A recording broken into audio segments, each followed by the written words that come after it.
Bienvenue sur la chaîne Histoire du soir. Ici, nous explorons le passé pour vous aider à vous endormir facilement. Abonnez-vous et aimez nos vidéos. Et à la fin de la lecture, vous serez plongé dans un sommeil profond. Fermez les yeux, l'histoire commence. Qu'est-ce qui pousse des personnes éduquées et prospères à adopter des idées qui peuvent sembler absurdes, voire dangereuses? À quelle fréquence une personne abandonne-t-elle son entourage habituel, sa carrière et son mode de vie, en faisant confiance à un leader promettant le salut ou une vérité unique?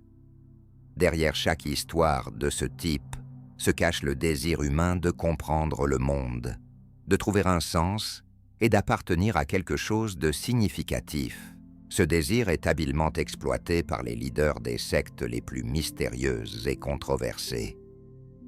Il existe de nombreuses histoires étonnantes et choquantes sur la facilité avec laquelle l'esprit humain peut être manipulé. Aujourd'hui, nous examinerons des histoires incroyables de sectes dont les idées varient des enseignements religieux radicaux aux croyances fantastiques en des civilisations extraterrestres. Nous explorerons comment le désir de trouver un sens à la vie et de se sentir significatif peut conduire les gens à des conséquences dramatiques et même tragiques. Notre conférence commencera par l'histoire de la secte Enfants de Dieu, née grâce à la personnalité singulière et controversée de David Berg. Pour comprendre comment il a réussi à attirer des milliers de disciples et à créer un mouvement qui s'est retrouvé au centre de scandales retentissants, une analyse détaillée et minutieuse de sa biographie est nécessaire, car c'est là que résident les origines de tous les événements futurs. David Berg est né le 18 février 1919 à Oakland, en Californie. Dès son jeune âge, il a évolué dans un environnement religieux, riche en émotions et en foi. Son père, Hjalmar Emanuel Berg, était pasteur protestant, et sa mère, Virginia, une évangéliste renommée qui parcourait le pays avec des prêches captivants. L'enfance de David s'est déroulée dans une atmosphère de réunions de prière et de discussions sur la fin du monde imminente et le second avènement du Christ. La mère de David partageait souvent l'histoire d'une épreuve difficile qui est devenue une partie significative de leur histoire familiale.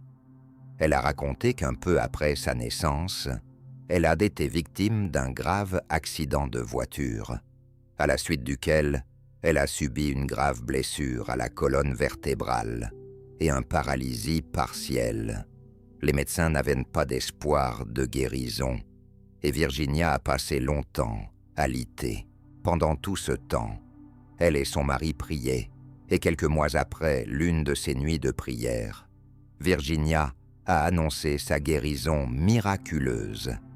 Elle a pu se lever et marcher seule, retrouvant complètement sa mobilité. Tout le monde ne croyait pas en cette histoire. Certains la considéraient comme exagérée ou fictive. Ainsi, le jeune David se sentait dès son plus jeune âge élu et porteur d'une mission spirituelle particulière, ayant le droit de parler au nom de Dieu. Il a été élevé avec la conviction que sa vie était destinée à un objectif important. Malgré une éducation religieuse stricte, David ressentait constamment un conflit intérieur. Dès son enfance, il se posait des questions sur le sens des doctrines religieuses traditionnelles, disputait souvent avec ses parents et doutait des interprétations officielles de la Bible. À l'avenir, cette contradiction entre des principes rigides et son désir de transgresser les normes établies deviendra un aspect déterminant de sa personnalité et de son activité. En 1941, pendant la Seconde Guerre mondiale, David Berg a été appelé sous les drapeaux, mais a rapidement été renvoyé en raison de problèmes de santé liés à son cœur et à une instabilité psychologique. Cette période de sa vie a eu une influence significative sur ses convictions.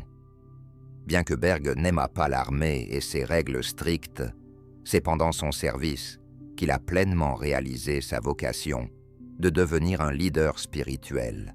Après la guerre, il est revenu à un ministère actif, suivant les traces de ses parents et parcourant le pays avec des prêches.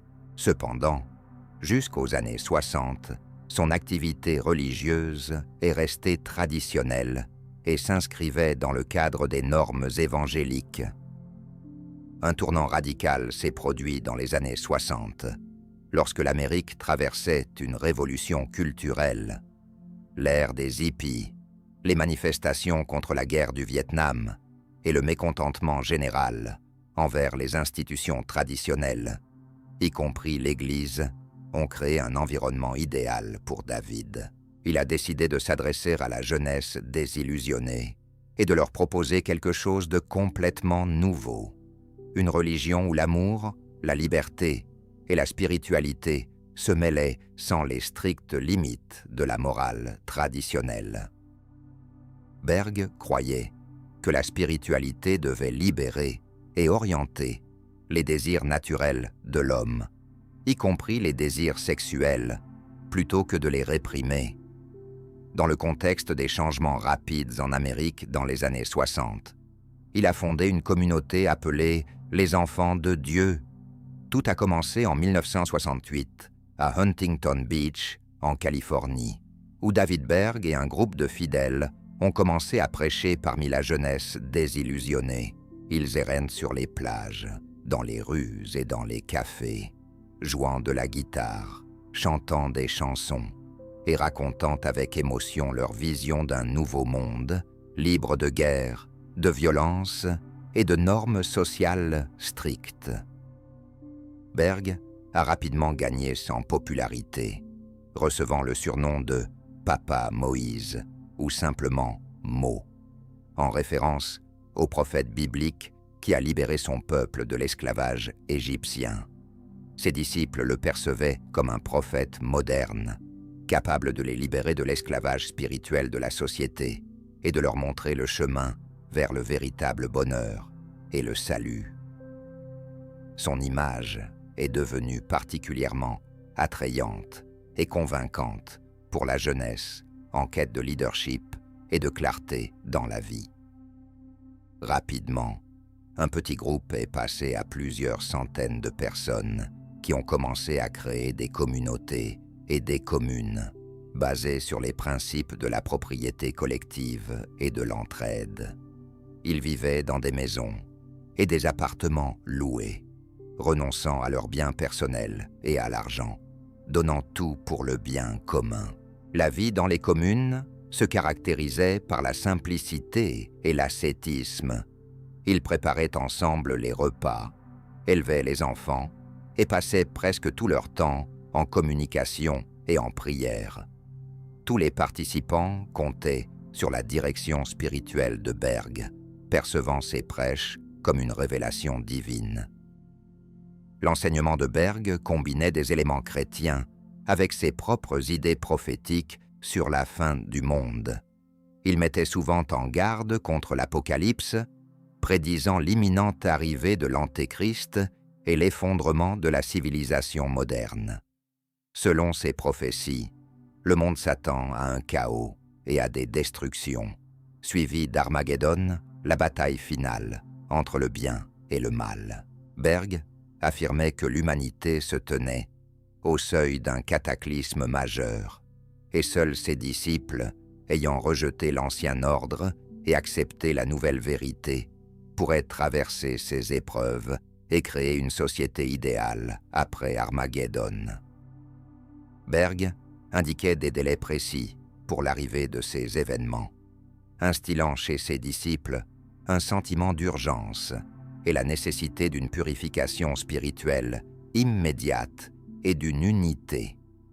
Cependant, plus tard, lorsque ces prédictions ne se réalisaient pas, il repoussait constamment les échéances de la fin du monde, expliquant cela par de nouvelles révélations et des changements dans le dessein divin. Malgré les contradictions évidentes, son autorité parmi les disciples restait élevée, et il continuait à croire et à attendre de nouvelles instructions. Dans l'enseignement de la secte, une attention particulière était accordée à l'éducation des enfants. Berg affirmait que l'éducation des enfants devait être une responsabilité collective de toute la communauté, et non seulement de leurs parents.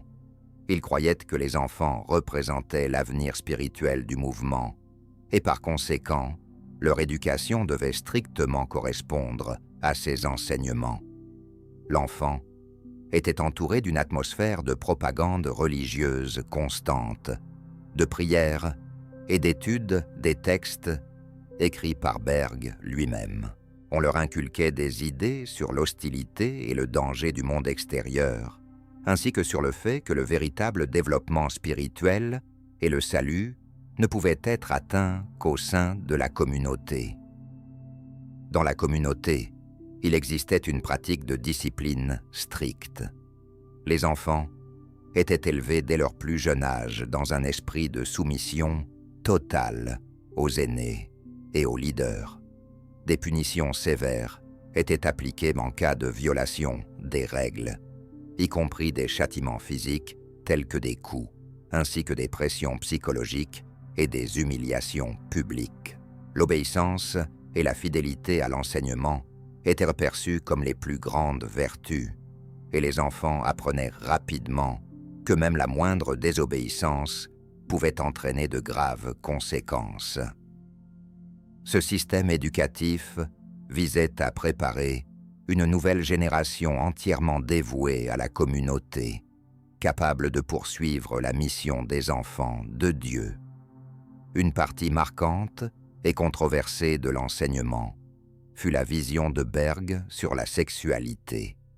Il affirmait que l'amour et l'intimité physique n'étaient pas seulement des aspects naturels de la vie, mais aussi une expression de la plus haute spiritualité, une sorte de prière. Selon lui, Dieu avait doté les êtres humains de sexualité comme moyen d'établir des liens tant entre eux qu'avec Dieu lui-même. Il enseignait que se libérer des restrictions sexuelles était un rejet des normes morales imposées par la société et ouvrait la voie à une spiritualité pleine et entière.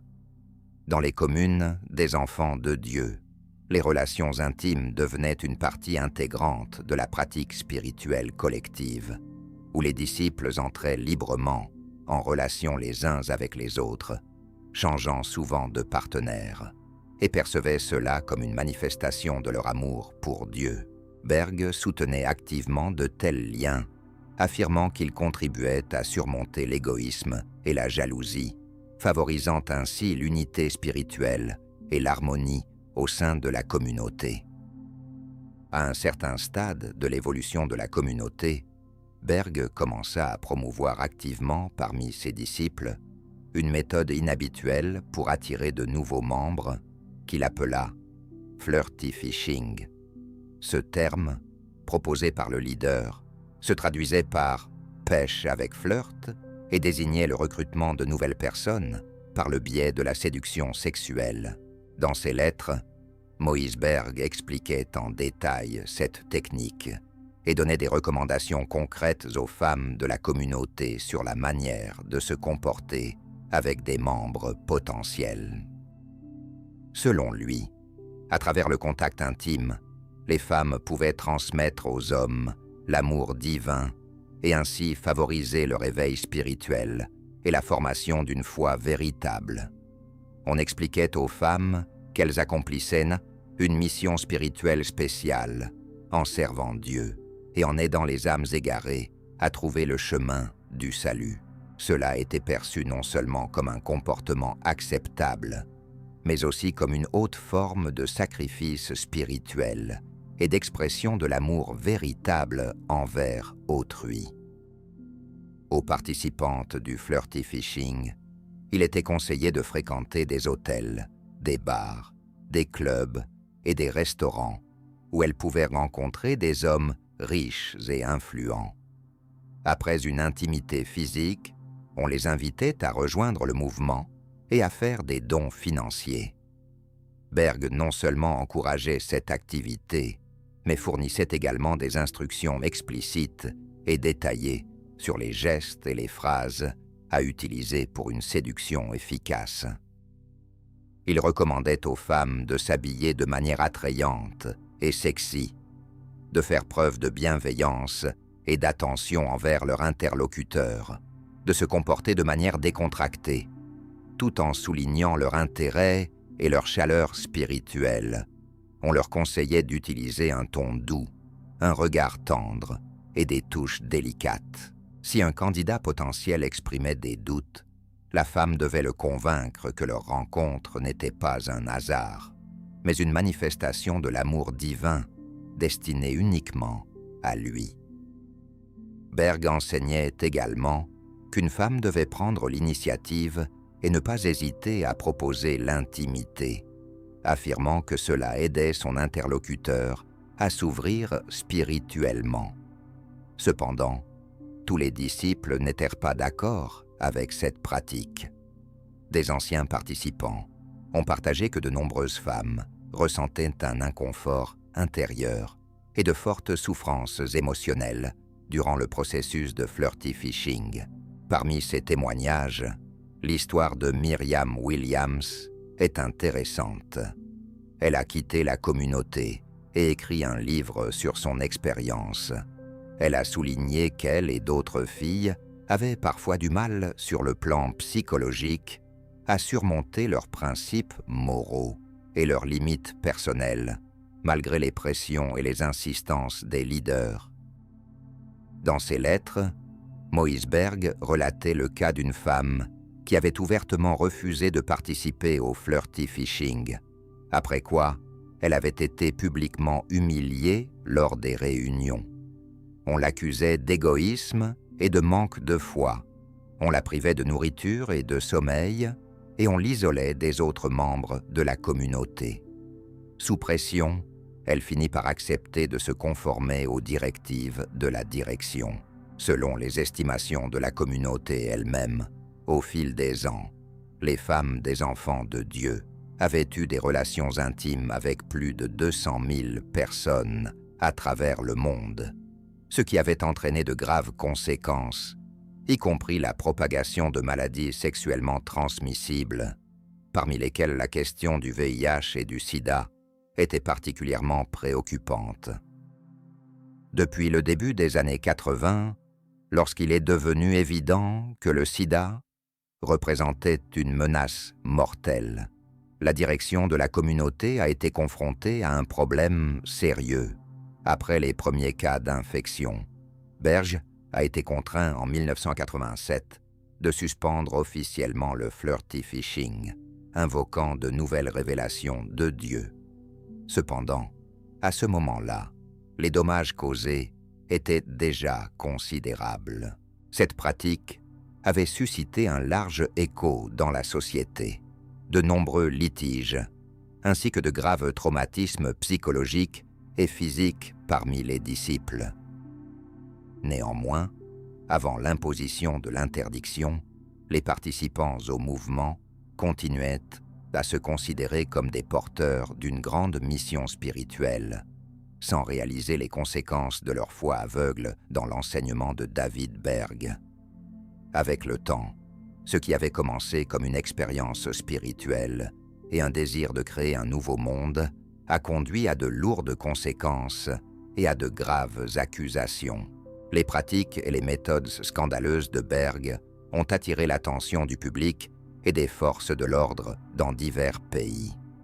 Des anciens disciples ont commencé à quitter massivement la communauté, racontant au monde ce qu'ils avaient vécu derrière ces portes closes. Les histoires des enfants, ayant grandi au sein du mouvement, sont devenues les plus terrifiantes. Ils se sont révélés être les victimes les plus vulnérables et touchés par cette tragédie. Un exemple frappant est celui de Ricky Rodriguez, le fils de David Berg, qui a été élevé dans une atmosphère d'abus et de violation des droits. Ricky est devenu le symbole de la douleur et des traumatismes vécus par de nombreux enfants de la communauté. En 2005, il a commis un acte tragique en tuant l'une des anciennes éducatrices impliquées dans ses souffrances, avant de mettre fin à ses jours. Ce cas a attiré une grande attention du public et a poussé le monde à prendre conscience des véritables dimensions des traumatismes psychologiques et de la violence subie par les enfants au sein de la communauté de Berg. La première et la plus retentissante a été le témoignage de Linda, la fille de Berg, qui a quitté la communauté et a parlé ouvertement de ce qui se passait dans les communes. Ces révélations ont choqué les auditeurs. Elle décrivait comment son père défendait et encourageait des relations inacceptables avec des enfants, les considérant comme une partie de l'éveil spirituel. Après son intervention, d'autres anciens participants ont commencé à partager leurs propres histoires. Ces témoignages ont été corroborés par les récits de nombreux autres anciens membres de la communauté qui ont confirmé l'existence d'abus systématiques exercés par les dirigeants en cas de violence et de pression psychologique pour maintenir l'ordre et la discipline. Depuis la fin des années 80, des enquêtes journalistiques indépendantes ont commencé à examiner activement les activités de la communauté. Des documentaires particulièrement marquants se sont basés sur des interviews détaillées avec d'anciens membres, des documents d'archives et des enregistrements vidéo clandestins à l'intérieur de la communauté. Ces reportages ont suscité un fort écho dans la société et ont attiré l'attention de la communauté internationale sur l'organisation Enfants de Dieu. En réponse à ces publications, les forces de l'ordre dans divers pays ont été contraintes d'agir. Dans divers pays, y compris les États-Unis, le Royaume-Uni et l'Argentine, des poursuites judiciaires et des enquêtes ont été lancées. Au début des années 90, la police britannique a mené une opération majeure dans plusieurs communes, saisissant des documents et des matériaux confirmant les faits d'abus. En conséquence, les enfants ont été temporairement protégés et confiés aux services sociaux. Ce cas a reçu une large couverture médiatique et a eu un fort impact sur l'opinion publique, servant de puissant stimulant pour d'autres enquêtes à travers le monde.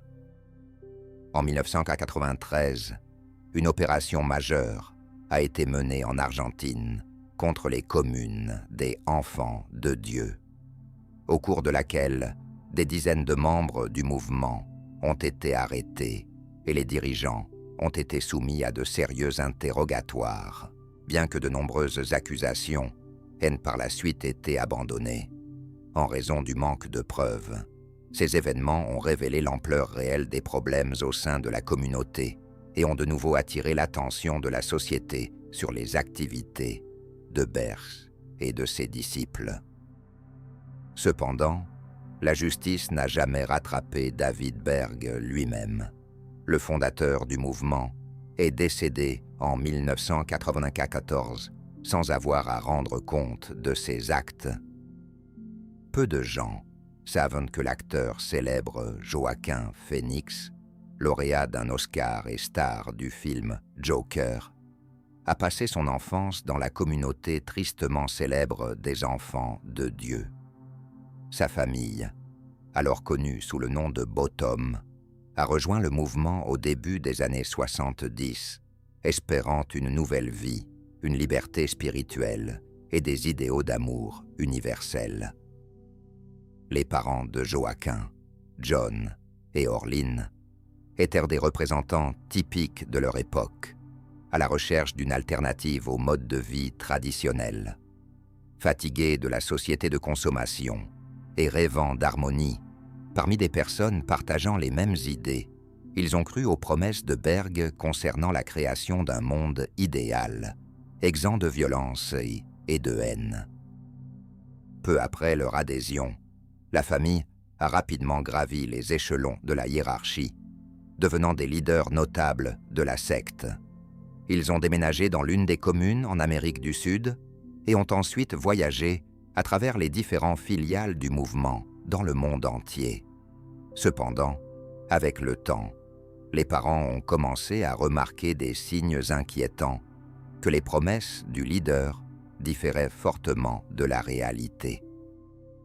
Dans les communes, la brutalité, le contrôle strict et des méthodes éducatives inquiétantes ont commencé à se manifester.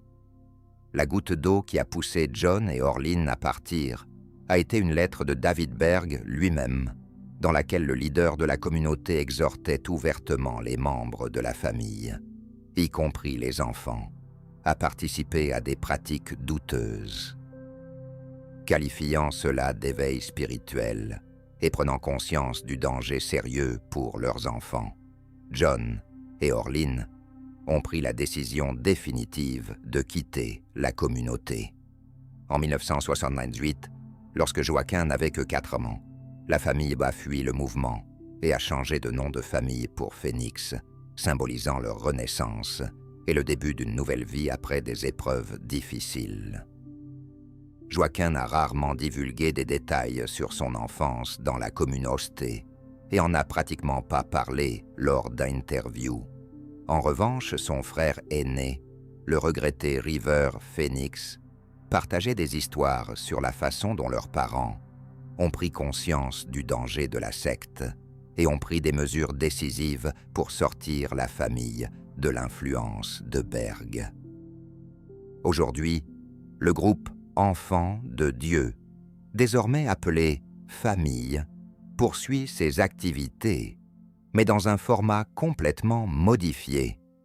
Après la mort de Berg, la direction a pris des mesures significatives pour se distancer de son passé scandaleux. Les pratiques les plus controversées, telles que le flirt phishing, l'exploitation sexuelle et les mauvais traitements infligés aux enfants, ont été critiquées. Actuellement, l'organisation affirme avoir complètement renoncé à de telles méthodes et se concentre exclusivement sur le soutien spirituel et la charité.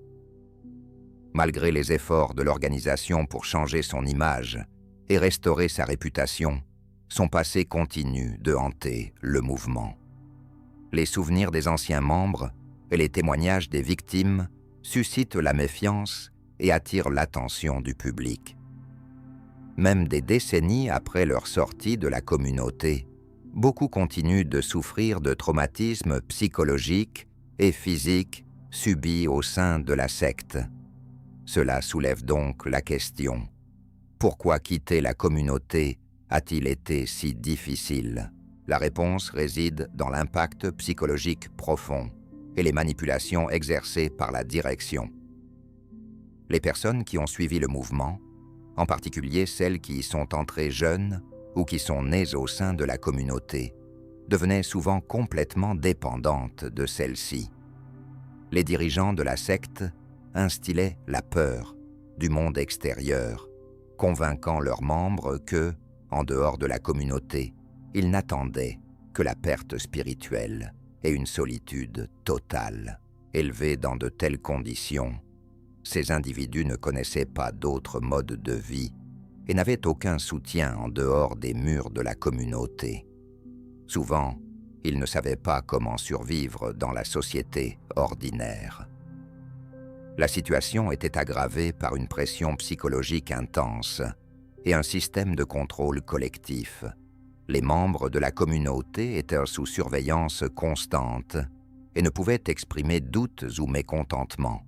Ceux qui tentaient de s'échapper faisaient face à des menaces, des intimidations et une isolation totale de leurs amis et proches. Cela poussait beaucoup à rester dans le mouvement, même lorsque la vie devenait insupportable. Nous allons maintenant nous intéresser à une autre communauté intrigante et mystérieuse, les Portes Célestes. Cette histoire diffère considérablement de la précédente, mais elle est également pleine de drames, d'énigmes psychologiques et de personnalités marquantes, ayant conduit à l'une des tragédies les plus résonnantes du XXe siècle. Au cœur de l'intrigue se trouve Marshall Applewhite, une figure mystérieuse, charismatique et controversée. Né en 1931 au Texas, il était le fils d'un pasteur presbytérien et a été élevé dans un environnement religieux strict, ressentant dès son jeune âge l'influence des exigences morales élevées et des attentes de son entourage. De lui, on attendait de grandes réalisations. Cependant, la personnalité d'Applewhite était trop complexe et contradictoire pour se conformer aux normes habituelles. Il est devenu un homme talentueux et charismatique, doté d'une voix puissante et d'une capacité à inspirer ceux qui l'entouraient. Ces qualités lui ont permis de réussir dans la musique et l'enseignement. Il a longtemps été professeur de musique et d'art dramatique dans différentes universités.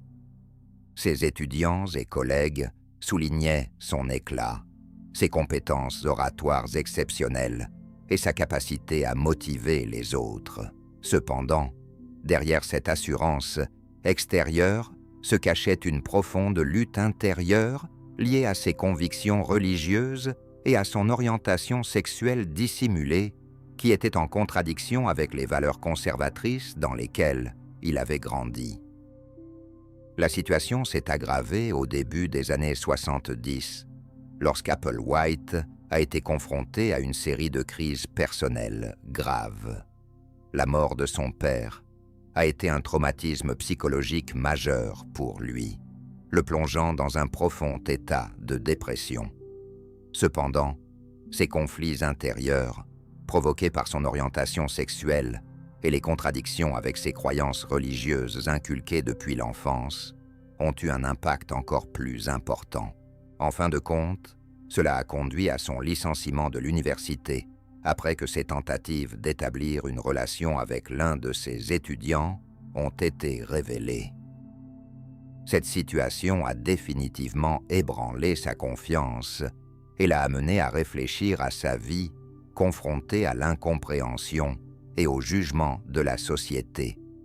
C'est à ce moment de crise que Marshall a rencontré l'infirmière Bonnie Nettles, qui a joué un rôle crucial dans son destin.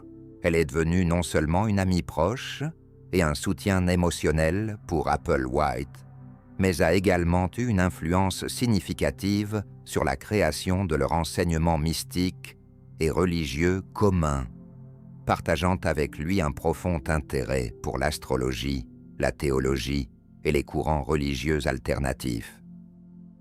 Bonnie Nettles a joué un rôle clé dans l'interprétation et la formation de plusieurs concepts qui sont devenus la base de leur communauté.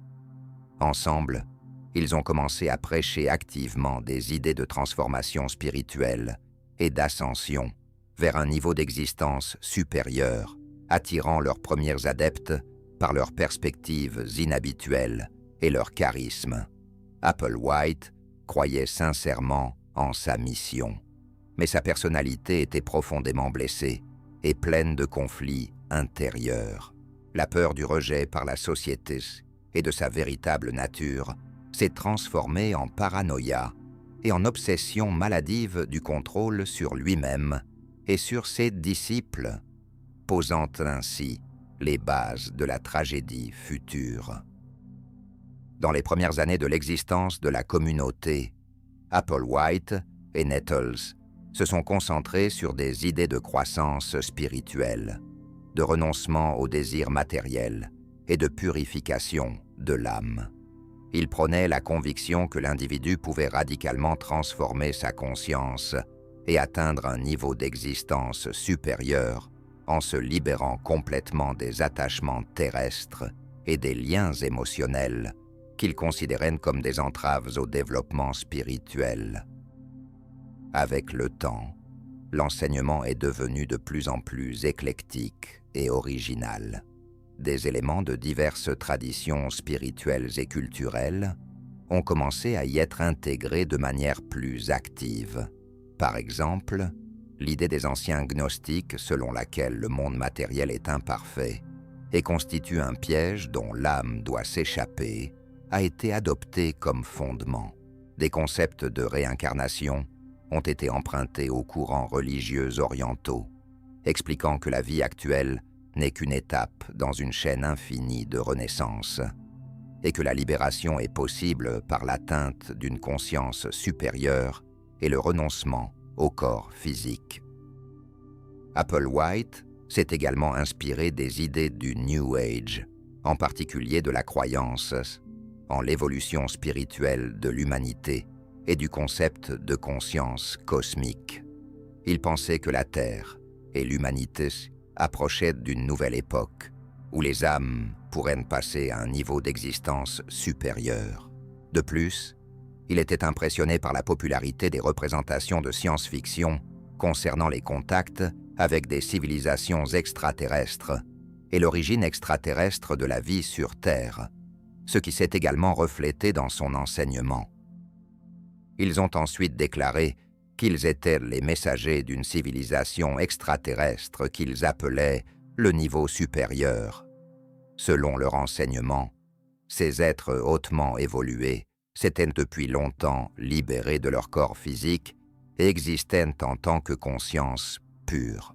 Les adeptes étaient informés que les représentants du niveau supérieur observèrent la Terre depuis des millénaires et envoyaient périodiquement leurs agents et mentors pour préparer les élus à la transition vers une nouvelle étape de l'évolution spirituelle. Applewhite décrivait à ses disciples le niveau supérieur comme un monde idéal, exempt de maladies, de souffrances, de sexualité et d'émotions négatives, qu'il considérait comme des vestiges d'une forme d'existence inférieure. Le corps était perçu par lui comme une enveloppe temporaire, limitant le véritable potentiel de l'âme. Il croyait donc que la clé pour atteindre la liberté spirituelle résidait dans la libération de l'âme de cette incarnation terrestre. Après la mort de Bonnie Nettles en 1985, Applewhite a considérablement intensifié son attention sur les idées de libération physique de l'âme. La perte de sa compagne a eu un fort impact psychologique sur lui et a marqué un moment où il a commencé à revoir de nombreux aspects de son enseignement. Pour les adeptes, cet événement a été un choc, car Applewhite et Nettles avaient précédemment déclaré que tous deux seraient enlevés vivants vers le niveau supérieur.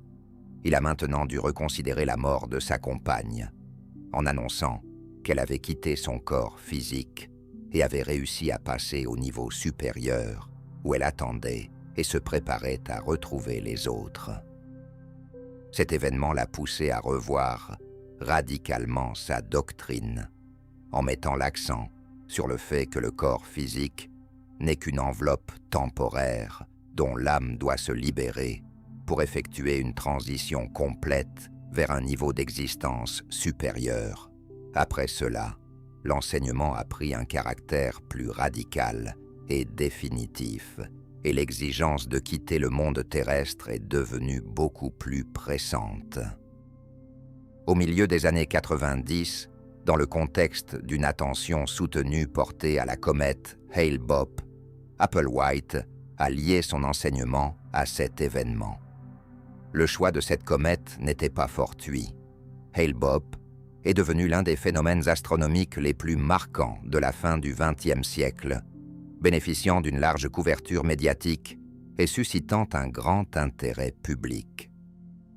Applewhite a interprété l'approche de la comète comme un signal évident des représentants du niveau supérieur, assurant que derrière sa queue se cachait un vaisseau spatial destiné à recueillir les âmes des adeptes prêts. Il croyait que ces représentants les aideraient à surmonter les limitations du monde matériel et à accéder à un état idéal où ils existeraient en tant qu'êtres spirituels, parfaits et libres. La vie quotidienne des adeptes des portes célestes était strictement organisée et entièrement conforme aux règles et rituels établis par Applewhite. Il exigeait des membres de la communauté un renoncement total à l'individualité, aux aspirations personnelles et aux attachements émotionnels. Tous les participants suivaient d'un emploi du temps commun qui régissait même les aspects les plus minutieux de la vie quotidienne, y compris les heures de sommeil, de repas et de travail. Les membres de la communauté ont abandonné leurs anciens noms et ont adopté de nouveaux pseudonymes, souvent composés de 3 lettres se terminant par ODI. C'était l'un des moyens de démontrer un renoncement total à leur ancienne identité. Les participants portaient également des vêtements identiques, des survêtements amples et des baskets, et leur coiffure respectait des exigences strictes. Tout cela soulignait l'unité de la communauté et le renoncement complet au monde terrestre. Dans la communauté, une attention particulière était accordée au renoncement strict à toute relation sexuelle et romantique. Applewhite considérait la sexualité comme un aspect inférieur de la nature humaine, entravant le développement spirituel et maintenant les gens dans le monde matériel. Les adeptes étaient totalement interdits, non seulement d'établir des liens intimes, mais aussi des relations émotionnellement proches, et toute manifestation de sentiments romantiques était sévèrement réprimée.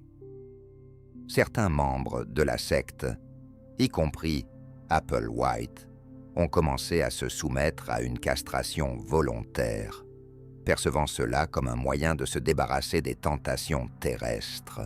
Initialement, les opérations étaient prévues pour être réalisées au sein de la communauté, mais après le premier cas malheureux et les complications qui en ont résulté, il a été décidé d'abandonner cette pratique.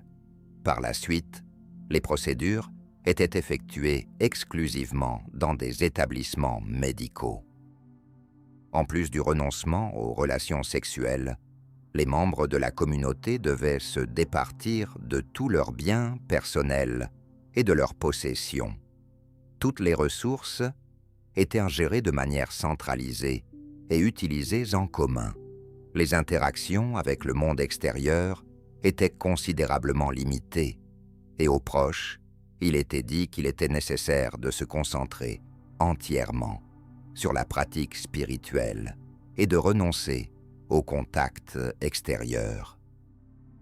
Les membres de la communauté devaient respecter une discipline stricte et surveiller le comportement des autres afin d'éviter toute violation des règles et tout doute sur l'enseignement. Il est intéressant de noter que la technologie était perçue de manière ambivalente.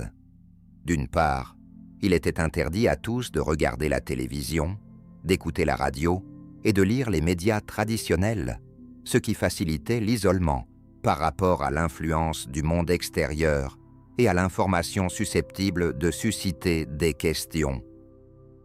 Malgré ces interdictions, les portes célestes utilisaient activement Internet, ce qui surprenait d'autres communautés religieuses de l'époque.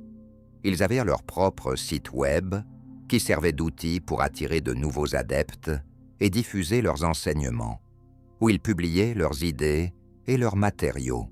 Ainsi, le groupe rejetait simultanément certaines technologies comme nuisibles, tout en utilisant d'autres pour promouvoir ses concepts. Au sein de la communauté, un contrôle strict et une discipline rigoureuse étaient observés, et la vie des membres ressemblait à celle d'une caserne militaire ou d'un monastère. Cependant, les membres du groupe considéraient cela comme une condition nécessaire à leur croissance spirituelle et croyaient sincèrement qu'en suivant les règles établies, ils se rapprochaient de leur objectif, la transition vers un niveau supérieur d'existence, libre des faiblesses humaines et des souffrances, surtout avec l'approche de la date de rapprochement maximale de la comète avec la Terre. Au printemps 1997, la tension au sein de la communauté a atteint son paroxysme. Au début de l'année, les membres ont commencé activement à se préparer pour le passage prévu. Ils ont mis de l'ordre dans leurs affaires, payé leurs factures et envoyé des lettres à leurs proches pour expliquer qu'ils quitteraient bientôt le monde terrestre en vue d'un voyage tant attendu vers le niveau suivant. Dans leur message, il n'y avait ni peur, ni désespoir. Au contraire, les membres du groupe exprimaient leur confiance et leur joie à l'idée de mettre fin à leur longue attente, percevant l'acte à venir comme une importante transition spirituelle. Quelques jours avant l'événement prévu, les membres ont enregistré des messages vidéo d'adieu qui sont ensuite devenus connus dans le monde entier.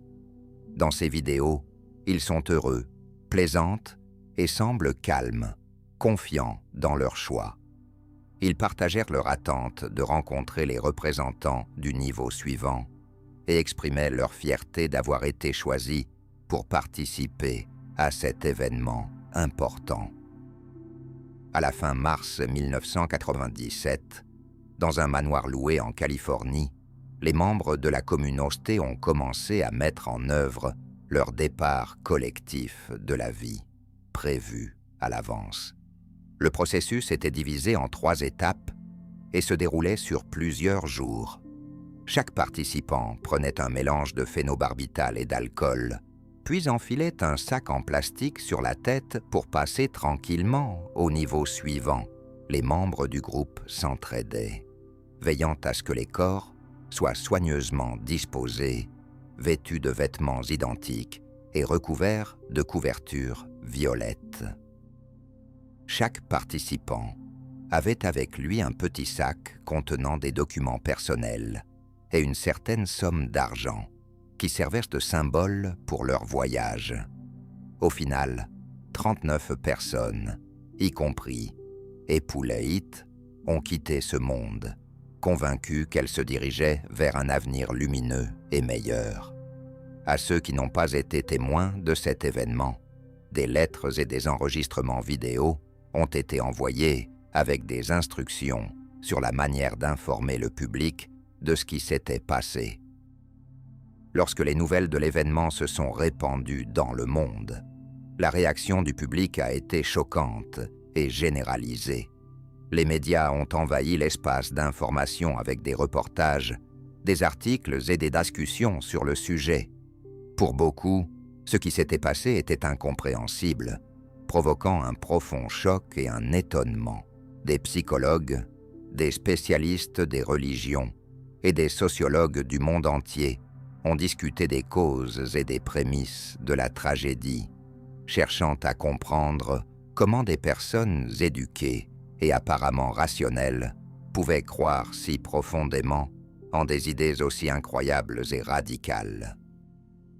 Les événements en Californie ont non seulement suscité un large écho public, mais ont également laissé une empreinte profonde dans l'esprit des gens. Cette tragédie a poussé beaucoup à repenser les sectes et les cultes, soulignant l'importance de comprendre comment de tels mouvements peuvent manipuler les consciences et influencer la vie des gens ordinaires. L'incident des portes célestes a modifié la perception publique des nouveaux mouvements religieux et des cultes. La tragédie a donné lieu à de sérieuses discussions sur la manière dont et pourquoi les gens rejoignent de tels groupes, ainsi que sur la façon de les protéger d'éventuels dangers. Les psychologues, les spécialistes des religions et les experts en sécurité ont commencé à étudier plus activement les mécanismes d'influence psychologique utilisés par les cultes, ainsi que le développement de méthodes de soutien pour les victimes et les anciens membres de ces groupes. L'incident des portes célestes a conduit à un durcissement des actions des forces de l'ordre et des services gouvernementaux de différents pays à l'égard des nouvelles organisations religieuses. Dans de nombreux pays, des mesures préventives et un dépistage précoce des groupes potentiellement dangereux ont été renforcés. Les initiatives visant à informer la population, en particulier la jeunesse, sur les signes de pensée cultuels et les tactiques manipulatrices ont également augmenté. L'approche des médias à l'égard des mouvements religieux a également changé.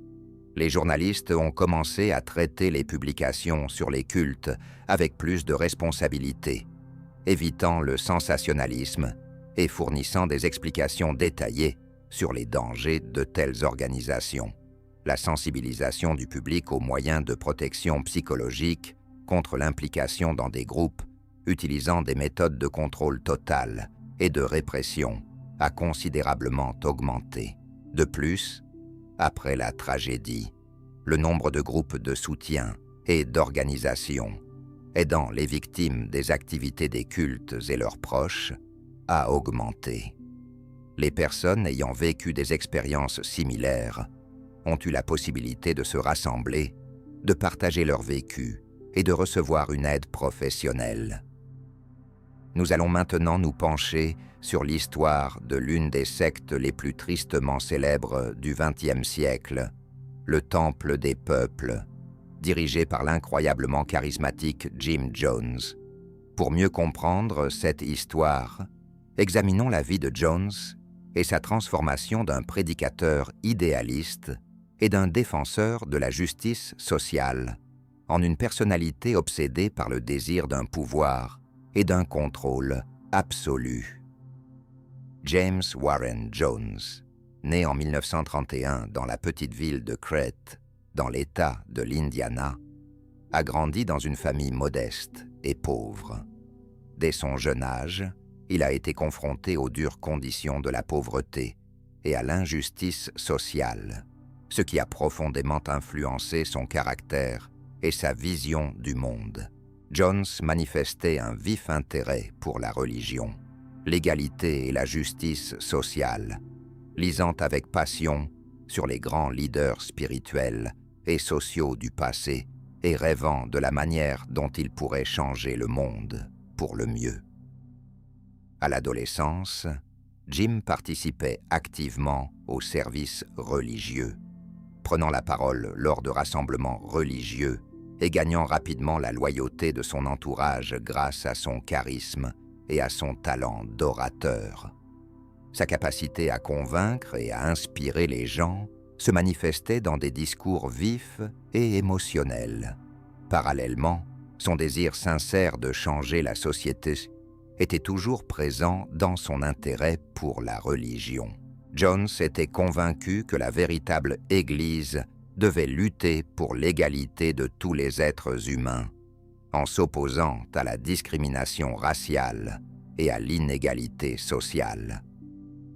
Au début des années 1950, Jones a fondé sa propre église, appelée le Temple des Peuples, qui a rapidement gagné en popularité grâce à son activité sociale dynamique et à son ouverture envers des personnes de différentes nationalités et classes sociales, à une époque où la ségrégation raciale était omniprésente en Amérique.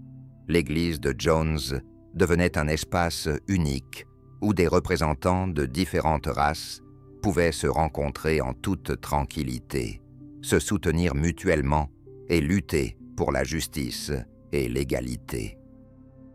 Jim Jones soutenait activement le mouvement pour les droits des Afro-Américains, participant à des manifestations et organisant de l'aide pour les familles dans le besoin et les plus démunis. Sous sa direction, les communautés mettaient en place des soupes populaires, des centres médicaux et des centres éducatifs dans le but d'améliorer la vie des plus défavorisés. Son engagement social et sa lutte ouverte contre la ségrégation et la discrimination lui ont valu le respect et le soutien de nombreuses personnes. Cependant, avec l'augmentation de la popularité et de l'influence de Jones, son caractère a commencé à changer.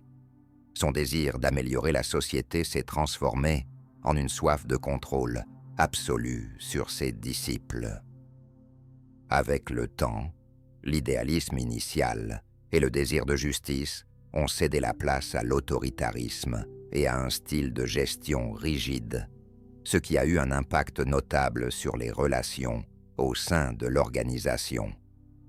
Jim Jones a de plus en plus commencé à se percevoir comme le seul capable de mener les gens vers le bonheur et la prospérité, tout en réprimant toute manifestation de désaccord. Cette transformation de sa personnalité a commencé à influencer de manière significative tous les aspects des activités du Temple des peuples. Pour établir sa communauté, Jones a choisi une région éloignée et peu peuplée, en Guyane, louant un terrain de jungle d'environ 1500 hectares. Cette colonie, qu'il a nommée Johnstown en son honneur, reflétait son choix stratégique de territoire. La Guyane, connue pour sa loyauté envers les idées socialistes et son faible contrôle extérieur, se trouvait loin des États-Unis, où Jones était déjà devenu l'objet d'attention et de critiques de la part des autorités et des journalistes. Dès le départ, Jones a activement positionné Johnstown comme une terre promise pour ses disciples, affirmant qu'en Guyane, ils auraient l'opportunité unique de créer une société socialiste idécile, libre de racisme, de pauvreté et d'influences capitalistes indésirables. De nombreuses personnes, en particulier issues des classes les plus défavorisées, lui faisaient confiance sans réserve, croyant qu'à Johnstown, elle pourrait trouver respect, stabilité et assurance pour l'avenir.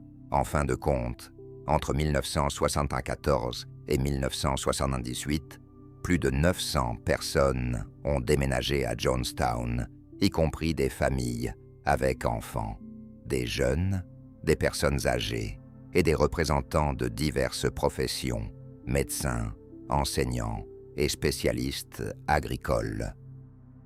Cependant, les premiers groupes de colons ont rencontré de sérieuses difficultés.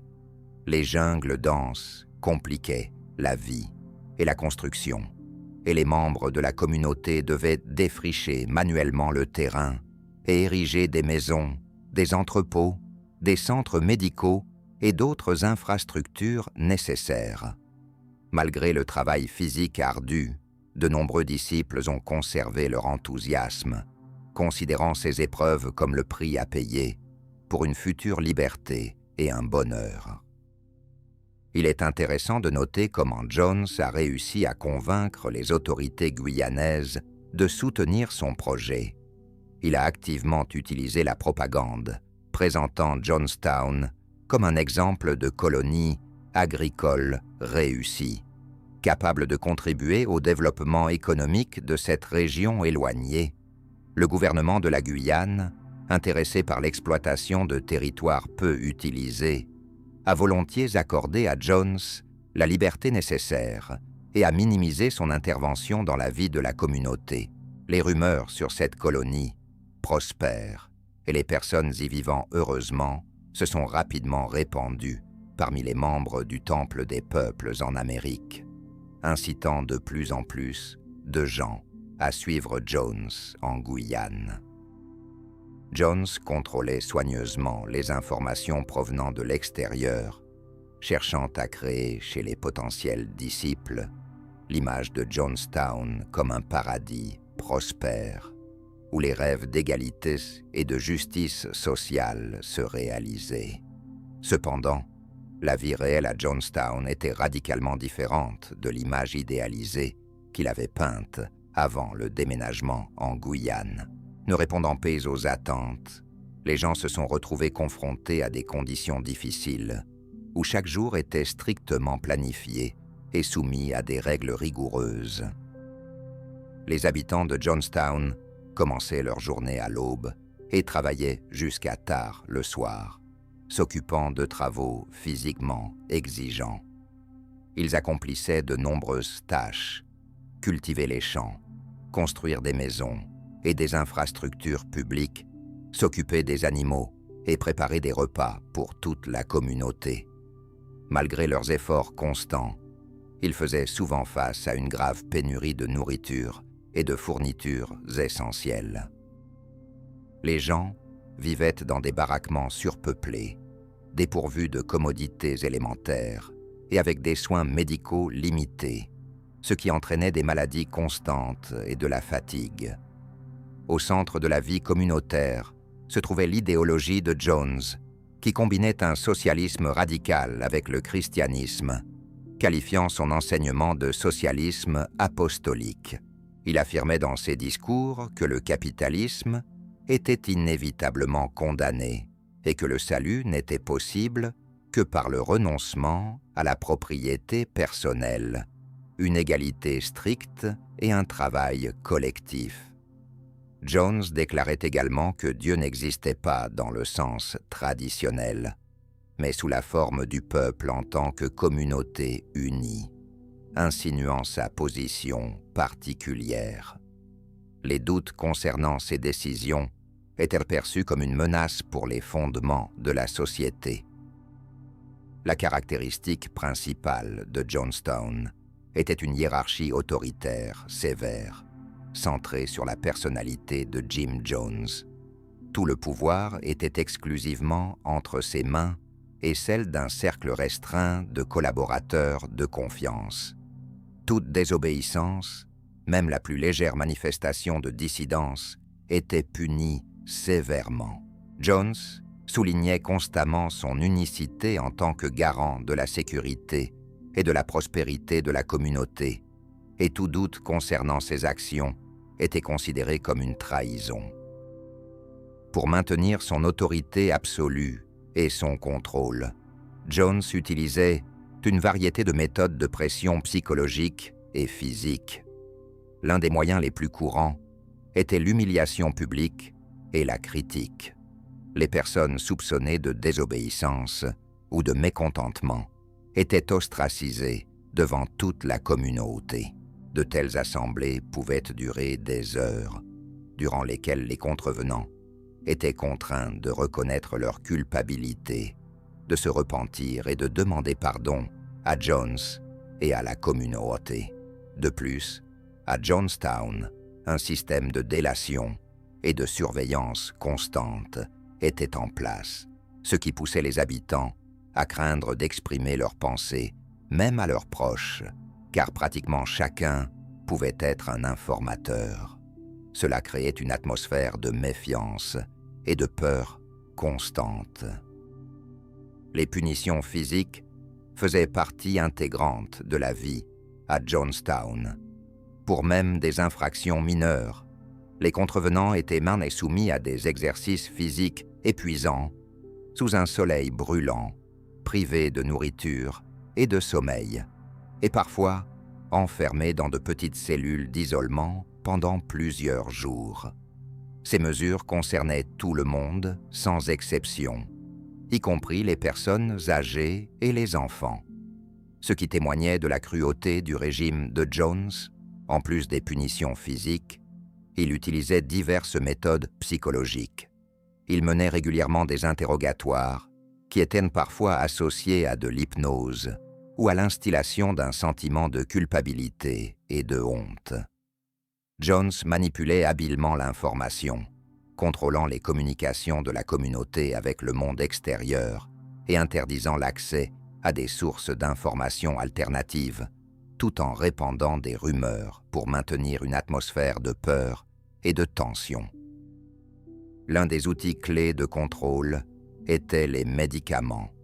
Jones dirigeait l'accès aux médicaments, en confisquant souvent ceux des membres de la commune hostess et en utilisant des substances psychotropes pour réprimer le mécontentement et la révolte. Avec le temps, ces manipulations sont devenues un moyen supplémentaire de maintenir les habitants dans une dépendance stricte à son égard. De plus, Jones contrôlait rigoureusement la vie personnelle de ses disciples, y compris leurs relations romantiques. Établir des relations amoureuses sans son approbation était catégoriquement interdit. Il décidait lui-même qui pouvait sortir avec qui, soulignant ainsi son pouvoir absolu au sein de la communauté. Jones utilisait les relations intimes à ses propres fins, contraignant les membres de la communauté à avoir des liens avec lui ou avec des personnes qu'il avait choisies, affirmant ainsi son statut et son contrôle absolu sur la vie personnelle de chacun dans le village. Il employait également une technique manipulatrice connue sous le nom de « nuit blanche ». Lors de ses entraînements réguliers, Jones annonçait une prétendue attaque extérieure contre le village. Les membres de la communauté se rassemblaient rapidement dans son centre, se préparant à repousser l'attaque et démontrant leur dévouement aux idéaux, prêts à mourir pour eux. En réalité, aucune attaque n'avait lieu. Ces entraînements servaient de moyen par lequel Jones maintenait une tension constante et une soumission chez ses disciples. Malgré tous les efforts, quitter Jonestown était pratiquement impossible. Le village était situé dans des jungles isolés, loin des villes et des routes, et tous les déplacements étaient contrôlés par des proches de Jones. Les documents et passeports des membres de la communauté étaient confisqués, et les tentatives de fuite étaient sévèrement réprimées. En cas de fuite réussie, Jones déclarait immédiatement le fugitif traître, ce qui entraînait des répressions sévères et des pressions sur les membres restants de la famille, afin d'intimider les autres et de les dissuader de tenter une telle action. Au 18 novembre 1978, la situation à Jonestown avait atteint un point critique. Sur fond de rumeurs croissantes concernant les mauvais traitements et la détention forcée des membres de la communauté, le congressiste américain Leo Ryan est arrivé en Guyane pour se renseigner sur la situation et parler aux gens. Il était accompagné de journalistes et de proches désireux de retrouver leurs êtres chers. Lors de sa visite, Ryan a ressenti une atmosphère inquiétante de peur et de tension, malgré les efforts de Jones pour présenter le village comme une communauté harmonieuse. Plusieurs personnes ont pris un pas désespéré en demandant à Ryan de les aider à quitter cet endroit. Jones a perçu la situation comme une grave menace pour son autorité et la stabilité de la communauté. Lorsque Leo Ryan et son équipe se sont dirigés vers la piste de l'aérodrome local pour retourner en Amérique, ils ont été attaqués par des hommes armés. Les hommes de Jones ont ouvert le feu sur l'avion. À la suite de cette attaque, le congressiste Ryan, 3 journalistes et une ancienne membre de la communauté ont été tués, tandis que plusieurs autres ont été blessés. Conscient que l'attaque susciterait une réaction sérieuse de la part des autorités américaines, Jim Jones a pris une décision terrible qu'il prétendait être un scénario préparé depuis longtemps en cas de menace et d'effondrement de Jonestown. Le soir du 18 novembre, il a rassemblé tous les membres de la communauté et a déclaré qu'il était temps pour un acte révolutionnaire. Le seul moyen de se protéger des persécutions est de préserver la liberté et la dignité. Dans un enregistrement audio connu sous le nom de « La bande mortelle », Jones a exhorté ses disciples à passer dans un monde meilleur, affirmant avec insistance qu'ils étaient menacés par une répression imminente de la part de forces extérieures. Les habitants du village ont été invités à consommer une boisson contenant du cyanure et des tranquillisants que Jones avait préparés à l'avance. En premier lieu, le poison a été administré aux enfants et aux personnes âgées, après quoi il a été donné aux autres membres de la communauté.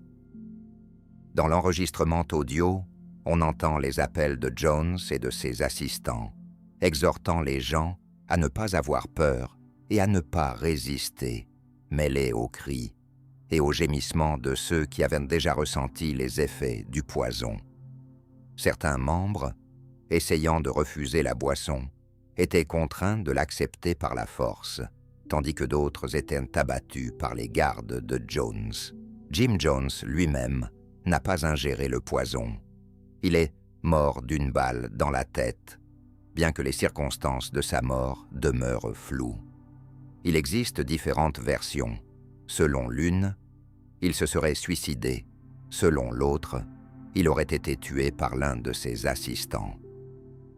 Le lendemain, lorsque les autorités guyanaises sont arrivées dans le village, elles ont été confrontées à une scène horrible. Les corps de centaines de personnes étaient éparpillés partout. Des tasses contenant du poison et des effets personnels étaient éparpillés autour. À la suite de cette tragédie à Jonestown, 918 personnes ont perdu la vie, dont plus de 300 enfants. Cet événement est devenu le plus grand cas de suicide de masse de l'histoire moderne et a choqué le monde entier. Les survivants qui avaient quitté le village avant le début de l'action de masse ont par la suite partagé leurs souvenirs de ce jour-là et ont parlé du contrôle brutal, des manipulations et de la violence exercée par Jones qui ont conduit à cette tragédie. Les événements à Jonestown sont devenus non seulement une terrible perte de vie, mais aussi une leçon sérieuse pour la société, soulignant la puissance destructrice de la foi absolue en un leader charismatique et de la dévotion fanatique à ses idées. Ces événements sont restés à jamais gravés dans la conscience de l'humanité, comme un témoignage frappant de manipulation de masse extrême et de contrôle totalitaire, aboutissant à des conséquences catastrophiques. Pourquoi des personnes ordinaires, éduquées et apparemment raisonnables deviennent-elles des victimes de leaders charismatiques et tombent-elles sous l'influence de mouvements radicaux? Cette question se pose invariablement après chaque tragédie de ce type, et la réponse réside beaucoup plus profondément que dans la seule force du charisme ou des croyances. En réalité, les sectes et les cultes attirent souvent non pas des personnes faibles, mais celles qui sont confrontées à des difficultés, traversent une crise ou cherchent un sens et un but à leur existence. Dans des moments de désespoir, de solitude ou de perte de repères, la nature humaine rend les individus particulièrement réceptifs aux promesses de solutions simples pour une société idéale et une vérité absolue. C'est précisément dans ces périodes qu'émerge un leader qui prononce des mots réconfortants et promet soin, amour et justice. En conséquence, les gens se retrouvent incapables d'évaluer correctement ses véritables intentions. Cependant, il est important de comprendre qu'aucune secte dangereuse n'émerge soudainement. Il existe un certain nombre de signes caractéristiques permettant d'identifier qu'un mouvement religieux ou social prend une direction dangereuse. Le premier signe est l'autoritarisme et le pouvoir absolu d'un leader ou d'un petit groupe qui ne tolère aucun doute sur ses actions et ses déclarations. Le deuxième signe est un contrôle strict sur la vie personnelle et les pensées des membres, y compris l'interdiction de communiquer avec le monde extérieur, la famille et les amis. Un signe inquiétant est également l'utilisation de méthodes manipulatrices, y compris l'humiliation systématique, la pression psychologique, la punition et des exigences insistantes de renoncer à ses intérêts personnels au profit du bien commun. D'autres signaux dangereux peuvent inclure des prophéties fréquentes d'apocalypse, une instillation constante de la peur envers le monde extérieur et une isolation agressive de la société. Si une personne se retrouve dans une situation où il lui est interdit d'exprimer son propre avis ou de critiquer les décisions du leader, cela devrait susciter des inquiétudes et l'inciter à reconsidérer ce qui se passe autour d'elle. La meilleure protection contre les manipulations est la pensée critique. Elle permet de poser des questions, de douter et de vérifier toute information, même si elle provient d'un leader autoritaire. Le développement des compétences en pensée critique et la capacité à résister à la pression émotionnelle, tout en gardant le bon sens même dans les moments difficiles, constituent des outils de protection essentiels que chacun devrait posséder. L'histoire des cultes et des sectes n'est pas simplement une chronique de folie ou de tragédie. c'est une leçon importante sur la nature humaine, nos faiblesses et notre quête de vérité simple. En analysant ces événements, nous devons nous rappeler que les questions complexes de la vie n'ont pas de solution simple. Il n'existe pas de vérité absolue qui appartienne à une seule personne, et ce qui est le plus important, c'est le droit à la liberté de penser et à douter. En tenant compte de cela, nous devenons plus sages, prudents et forts, ce qui nous permet de reconnaître et de contrer les manipulations en temps voulu, même si elles semblent attrayantes et convaincantes. Si vous avez trouvé cette vidéo intéressante et que vous souhaitez en savoir plus sur des histoires captivantes et significatives, nous vous invitons à vous abonner à la chaîne, à aimer la vidéo et à cliquer sur la cloche pour être informé des nouvelles publications. Prenez soin de vous et de vos proches et n'oubliez pas l'importance de la pensée critique.